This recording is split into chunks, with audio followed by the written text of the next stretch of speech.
गरुड़ पुराण का रहस्य। बेटियां किस घर में जन्म लेती हैं? रुकिए, एक पल के लिए रुकिए। अभी जो मैं आपको बताने वाला हूं वो किसी धर्म ग्रंथ की कोई साधारण कहानी या कोई उपदेश नहीं है। ये गरुड़ पुराण का वो कड़वा और खौफनाक सत्य है जो हजारों सालों से हमसे छुपाया गया था। क्या आप जानते हैं कि जब किसी घर में एक बेटी जन्म लेती है तो वह कोई आम शारीरिक या जैविक घटना नहीं होती। वह उस परमपिता परमात्मा का एक बहुत ही कठोर और रहस्यमयी चुनाव होता है। लेकिन भगवान किस पिता को, किस माँ को और किस घर को एक बेटी के लिए चुनते हैं? और सबसे डरावना सवाल, क्या आपका घर, क्या आपके कर्म उस चुनाव के लायक थे? आज हम गरुड़ पुराण के उन पन्नों को खोलेंगे जो आपको बताएंगे कि आखिर बेटियां किस घर में आती हैं और क्यों एक बेटी के जन्म लेते ही उस घर की रुकी हुई किस्मत अचानक से खुल जाती है। इस वीडियो को बहुत ध्यान से देखिएगा क्योंकि अंत में गरुड़ पुराण का जो सत्य आपके सामने आएगा वो आपकी जिंदगी और आपके परिवार को देखने का पूरा नजरिया हमेशा के लिए बदल देगा। हम सब यही मानते हैं कि किसी भी घर में बच्चा पैदा होना प्रकृति का नियम है, लेकिन गरुड़ पुराण और हमारे प्राचीन कर्म सिद्धांत इस विज्ञान से बहुत आगे की बात करते हैं। गरुड़ पुराण चीख चीख कर कहता है कि इस दुनिया में किसी भी घर में, किसी भी आंगन में बेटी का जन्म लेना कोई संयोग या इत्तेफाक नहीं है। जब किसी घर में एक बेटी अपनी पहली सांस लेती है तो वो सिर्फ एक बच्ची का जन्म नहीं होता, वो उस ब्रह्मांड का एक बहुत बड़ा फैसला होता है। भगवान हर किसी को बेटी नहीं देते। आज मैं आत्म रहस्य के इस मंच से गरुड़ पुराण के उस सबसे खूबसूरत लेकिन सबसे ज्यादा रुला देने वाले पन्ने को खोलने जा रहा हूं। गरुड़ पुराण में यमराज और पक्षीराज गरुड़ के बीच आत्माओं के सफर को लेकर एक बहुत ही गहरा और रहस्यमयी संवाद है। उसमें स्पष्ट बताया गया है कि मृत्यु के बाद जब कोई आत्मा यमराज के दरबार में खड़ी होती है तो उसका अगला जन्म यूं ही तय नहीं होता।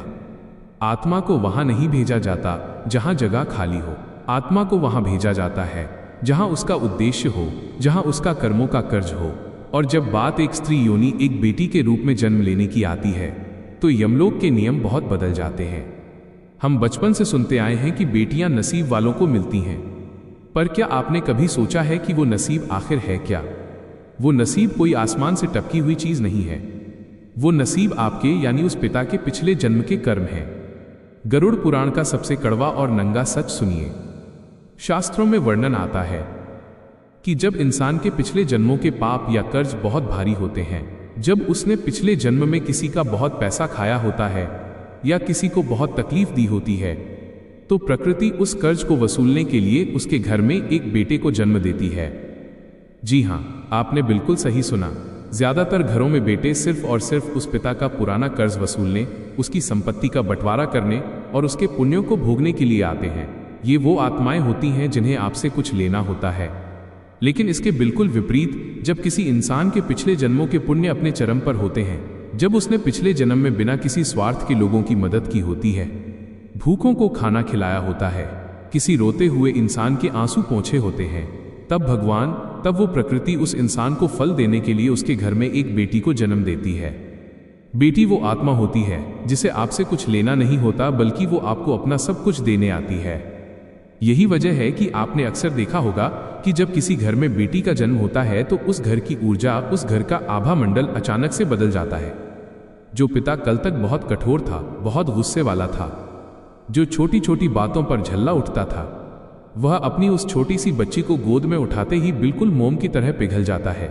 उसके अंदर से एक ऐसी करुणा, एक ऐसा प्रेम फूट पड़ता है जिसके बारे में उसे खुद भी नहीं पता था। यह कोई चमत्कार नहीं है, यह उस पवित्र आत्मा का कमाल है। गरुड़ पुराण कहता है कि बेटियां अपने साथ ब्रह्मांड की सबसे शुद्ध और सबसे कोमल ऊर्जा लेकर आती हैं। जब वो उस घर में सांस लेती हैं तो उनके आभा मंडल से एक ऐसा कंपन निकलता है जो उस घर की सारी नकारात्मकता, सारे क्लेश और सारे दरिद्रता के जालों को काट देता है। हम सदियों से एक मुहावरा सुनते आए हैं कि बेटी तो घर की लक्ष्मी होती है, लेकिन हम इंसानों की बुद्धि इतनी छोटी है कि हमने लक्ष्मी का मतलब सिर्फ पैसा या धन समझ लिया। हमने लक्ष्मी को सिर्फ सोने और चांदी के सिक्कों में तौल दिया। गरुड़ पुराण और देवी भागवत महापुराण में बहुत ही स्पष्ट शब्दों में बताया गया है कि लक्ष्मी सिर्फ पैसों की देवी नहीं है। लक्ष्मी संतुलन की देवी है, लक्ष्मी शांति की देवी है, लक्ष्मी चेतना और करुणा की देवी है। और ये लक्ष्मी, ये सकारात्मक ऊर्जा उस घर में कभी नहीं टिकती जहां लोगों का आपस में अपमान होता हो, जहां बात बात पर गालियां दी जाती हो, जहां स्त्रियों को पैरों की जूती समझा जाता हो और जहां सिर्फ और सिर्फ स्वार्थ का बोलबाला हो। तो जब हम कहते हैं कि बेटी लक्ष्मी है, तो इसका असली मतलब ये है कि भगवान ने उस बेटी को एक बदलाव का दूत बनाकर आपके घर भेजा है। वो खाली हाथ नहीं आती, वो अपने साथ अपने उन संचित पुण्यों को लेकर आती है जो उसने अपनी पिछली कई यात्राओं में कमाए थे। जब वो नन्हे कदमों से आपके घर में चलना शुरू करती है, तो वो असल में आपके घर के वास्तु दोषों को, आपके घर की उस भारी ऊर्जा को अपने पैरों तले खत्म कर रही होती है। यही कारण है कि आपने अपने आसपास, अपने समाज में ऐसे कई परिवार देखे होंगे जो बेटी के जन्म से पहले कर्ज में डूबे हुए थे, जिनके घर में हमेशा कंगाली छाई रहती थी। लेकिन जैसे ही उस आंगन में बेटी की किलकारियां गूंजी, अचानक से उस पिता का व्यापार चल पड़ा, उसकी रुकी हुई तरक्की होने लगी। घर में अचानक से सुख और शांति ने डेरा डाल लिया। लोग इसे सिर्फ एक संयोग मान लेते हैं। लोग कहते हैं कि अरे बच्चे के पैर शुभ हैं, पर हकीकत में शास्त्र इसे पुण्यों का हस्तांतरण मानते हैं। उस बेटी की पवित्र आत्मा अपने पिता के कष्टों को देखकर अपने पुण्यों का एक हिस्सा अपने पिता के आभा मंडल में डाल देती है। वो अपने भाग्य से, अपनी किस्मत से उस पूरे परिवार को पालने लगती है। लेकिन अब यहाँ पर एक बहुत ही गहरा और बहुत ही डरावना सवाल पैदा होता है। अगर बेटियां सच में इतनी पवित्र होती हैं, अगर वो पुण्यों का फल होती हैं, तो फिर आज के समाज में कई घरों में बेटियों के जन्म पर मातम क्यों मनाया जाता है? क्यों आज भी कुछ परिवारों में जब वैद्य या डॉक्टर कहता है कि बेटी हुई है, तो पिता का मुंह लटक जाता है, दादी मुंह फेर लेती है? क्यों बेटियों को जन्म से पहले ही गर्भ में मार दिया जाता है, या जन्म लेने के बाद उन्हें जिंदगी भर ये एहसास दिलाया जाता है कि वो एक बोझ है, पराया धन है? यह सवाल बहुत ही महत्वपूर्ण है और इसका जवाब आपको गरुड़ पुराण के उस कर्म सिद्धांत में मिलेगा जिसे सुनकर आपकी रूह कांप जाएगी। शास्त्रों में वर्णन आता है कि यमलोक से जो आत्मा धरती पर आने के लिए निकलती है, वो मां के गर्भ में आने से पहले ही उस परिवार की, उन माता पिता के विचारों की ऊर्जा को महसूस कर लेती है। अगर उस परिवार के मन में डर है, अगर उनके अंदर बेटी को लेकर लालच है कि दहेज देना पड़ेगा, अगर उनके मन में स्त्री के प्रति कोई सम्मान नहीं है, तो कोई भी उच्च कोटि की आत्मा, कोई भी शुद्ध और पवित्र आत्मा उस गर्भ में प्रवेश नहीं करती। वो आत्मा उस गंदे आंगन से वापस लौट जाती है। और फिर उस घर में कौन जन्म लेता है? उस घर में जन्म लेती है एक ऐसी आत्मा जो पिछले जन्म में उसी परिवार की कोई बहुत बड़ी दुश्मन रही हो। गरुड़ पुराण कहता है कि जब आप एक बेटी को, एक स्त्री को बोझ समझते हैं, तो आप असल में अपना ही विनाश बुला रहे होते हैं। लेकिन कभी कभी इस नियम का एक अपवाद भी होता है, एक ऐसा सच जो आपकी आंखों में आंसू ला देगा। कभी कभी बहुत ही पुरानी सोच वाले, बहुत ही कठोर और लालची परिवारों में भी एक बहुत ही शुद्ध और पवित्र बेटी जन्म ले लेती है। वो उस घर में आती है जहां उसे प्यार नहीं मिलता, जहां उसे बेटों के बराबर हक नहीं मिलता। ऐसा क्यों होता है? गरुड़ पुराण के अनुसार ऐसी बेटियां साधारण आत्माएं नहीं होती, यह परिवर्तनकारी आत्माएं होती हैं। ये सबसे शक्तिशाली आत्माएं होती हैं। ये उस घर में इसलिए नहीं आती क्योंकि वो घर अच्छा है, ये उस घर में इसलिए आती हैं ताकि उस घर के अंधेरे को चीर सके। जैसे एक दीपक को अगर आप अंधेरे कमरे में रख दें, तो वो दीपक ये शिकायत नहीं करता कि यहाँ कितना अंधेरा है, वो दीपक चुपचाप जलकर उस कमरे को रोशन कर देता है। ठीक वैसे ही ये कोमल सी बेटियां अपने स्वभाव से, अपनी मुस्कान से, अपने निस्वार्थ प्रेम से और अपनी जिद से उस कठोर पिता के हृदय को बदल देती है। वो उस पत्थर दिल दादा दादी के दृष्टिकोण को बदल देती है। वो उस घर में पैदा होती हैं जिसे बदलना असंभव लगता था, और वो उस पूरे परिवार की चेतना को, उनके सोचने के तरीके को जड़ से उखाड़कर एक नया रूप दे देती है। ये बेटियां उस परिवार के लिए एक परीक्षा भी होती हैं और एक वरदान भी। अब सुनिए वो सबसे गहरा रहस्य जिसका इंतजार आप इस वीडियो की शुरुआत से कर रहे थे। क्या वो बेटी जो आज आपके घर में है, जो आज आपके गले लगती है, क्या वो सिर्फ एक संयोग है? गरुड़ पुराण की गहराइयों में अगर आप उतरेंगे तो आपको पता चलेगा कि मृत्यु के बाद आत्मा की यात्रा बहुत जटिल होती है। हर जन्म एक कर्ज है, एक अधूरा संबंध है, और ये बात बहुत संभव है, बिल्कुल मुमकिन है कि आज जो बेटी आपके आंगन में खेल रही है वो पिछले किसी जन्म में आपकी माँ रही हो। जरा सोचिए, पिछले जन्म में जब आप एक बच्चे थे तो आपकी माँ ने अपना पेट काटकर आपको खिलाया था। उसने अपनी रातों की नींद खराब करके आपको सुलाया था। उसने बिना किसी स्वार्थ के अपना सब कुछ आप पर लुटा दिया था। पर जब वो बूढ़ी हुई तो शायद आप उसकी वो सेवा नहीं कर पाए, शायद आप उसका वो कर्ज नहीं चुका पाए। तो प्रकृति ने, उस कर्मों के गणित ने, उस अधूरे प्यार को, उस बिना स्वार्थ के रिश्ते को पूरा करने के लिए उसी आत्मा को इस जन्म में आपकी बेटी बनाकर आपके घर भेज दिया, ताकि अब आप एक पिता के रूप में उसकी हर वो ख्वाहिश पूरी कर सकें जो आप पिछले जन्म में नहीं कर पाए थे, ताकि वो संबंध, वो ऊर्जा अपना संतुलन पा सके। आत्माएं बदलती नहीं हैं, सिर्फ शरीर बदलते हैं, सिर्फ रिश्ते बदलते हैं। इसलिए कहा जाता है कि बेटी केवल आपके वर्तमान की संतान नहीं है, वह आपके अतीत का हिसाब है और आपके भविष्य का विस्तार है।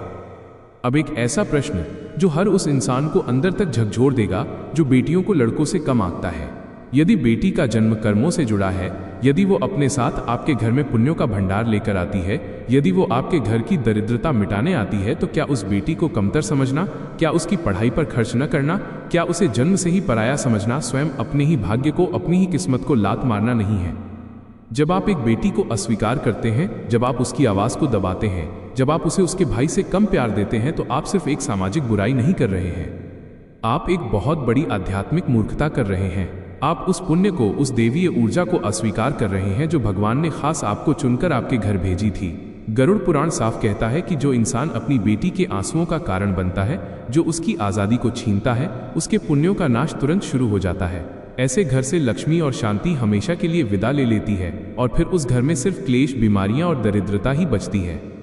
गरुड़ पुराण का कर्म सिद्धांत हमें यह भी बताता है कि हर आत्मा जो एक बच्चे के रूप में धरती पर आती है, वो अपने साथ 3 चीजें जरूर लेकर आती है। पहली अपने पूर्व जन्म के संस्कार, दूसरी अपने अधूरे कर्मों का हिसाब और तीसरी एक उद्देश्य। और ये तीनों चीजें आपको उस छोटी सी बच्ची के स्वभाव में, उसकी आदतों में और उसकी रुचि में साफ दिखाई देती हैं। जरा अपनी बेटी को ध्यान से देखिए। वो बेटी जो बचपन से ही बिना कहे सबकी मदद करती है, जो अपने खिलौने दूसरों को दे देती है, जिसे दूसरों का दुख नहीं देखा जाता। शायद वो पिछले किसी जन्म की कोई बहुत बड़ी संत रही हो, जो इस जन्म में आपके घर करुणा और प्रेम का संदेश लेकर आई है। वो बेटी जो हर मुश्किल में निडर होकर डटी रहती है, जो लड़कों से भी ज्यादा हिम्मत दिखाती है। शायद वो पिछले जन्म का कोई योद्धा हो, जो आपके परिवार को साहस और निडरता सिखाने आई है। वो बेटी जो हर बात पर सवाल पूछती है, जो पुरानी और रूढ़िवादी बातों को चुनौती देती है, जो चुप नहीं बैठती। शायद वो एक बदलाव का दूत बनकर आई है। और कभी कभी कुछ घरों में एक बहुत ही दर्दनाक घटना घटती है। कभी कभी एक बेटी घर में जन्म लेती है, पूरे घर में खुशियां भर देती है, सबको अपना दीवाना बना लेती है, और फिर बहुत ही कम उम्र में किसी बीमारी से या किसी हादसे में वो इस दुनिया को छोड़कर चली जाती है। माता पिता टूट जाते हैं। वो भगवान को कोसते हैं कि तूने उसे दिया ही क्यों था, जब वापस छीनना था। पर गरुड़ पुराण इस असहनीय दर्द का भी एक बहुत गहरा आध्यात्मिक कारण बताता है। शास्त्रों के अनुसार ऐसी आत्माएं वो होती हैं जिनका इस धरती पर और उस परिवार के साथ कर्मों का हिसाब सिर्फ उतने ही सालों का या उतने ही महीनों का होता है। वो आत्माएं अपना कोई बहुत पुराना और छोटा सा कर्ज चुकाने या आपको कोई बहुत गहरी आध्यात्मिक सीख देने के लिए आती हैं। वो अपना संदेश देती हैं, आपके पुण्यों का संतुलन बनाती है और फिर अपनी असली यात्रा पर परम धाम की तरफ आगे बढ़ जाती है। वो आपके दर्द का कारण नहीं बनती, वो आपकी आत्मा को इस दुनिया के मोह माया से आज़ाद करने का एक बहुत कठोर माध्यम बनती है। मैं जानता हूं कि ये सब सुनना बहुत कठिन है, इसे स्वीकार करना आसान नहीं है, लेकिन गरुड़ पुराण का, इस ब्रह्मांड का यही सबसे अटल सत्य है।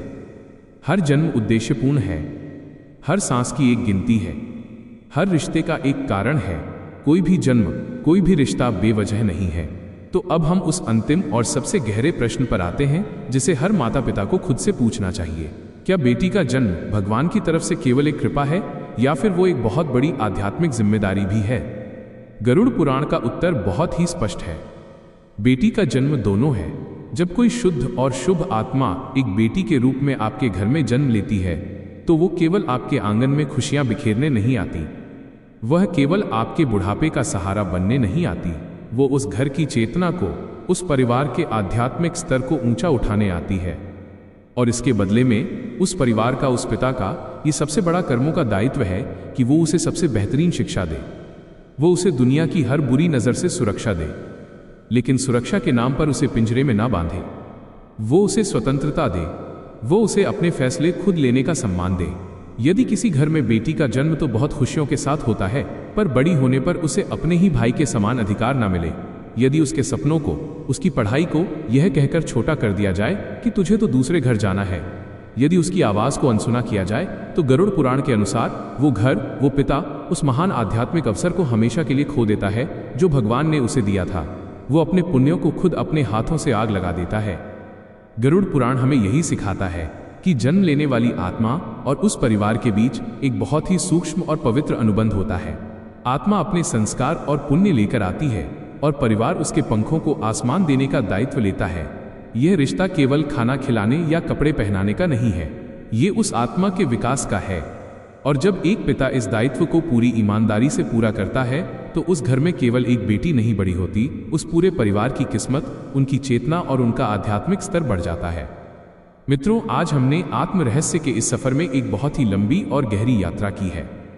आज हमने गरुड़ पुराण के उन पन्नों को खोला है जो बताते हैं कि बेटी का जन्म केवल एक शारीरिक घटना नहीं है, वह आत्माओं की उस अनंत यात्रा का एक बहुत ही खूबसूरत अध्याय है। हमने जाना कि बेटियां केवल संतान नहीं है, वो संस्कार हैं, वो केवल एक रिश्ता नहीं है, वो एक दिव्य ऊर्जा है जो दरिद्रता को भस्म कर देती है। कोई भी जन्म संयोग नहीं होता, हर आत्मा अपने पूर्व जन्म के कर्मों के अनुसार अपना घर चुनती है।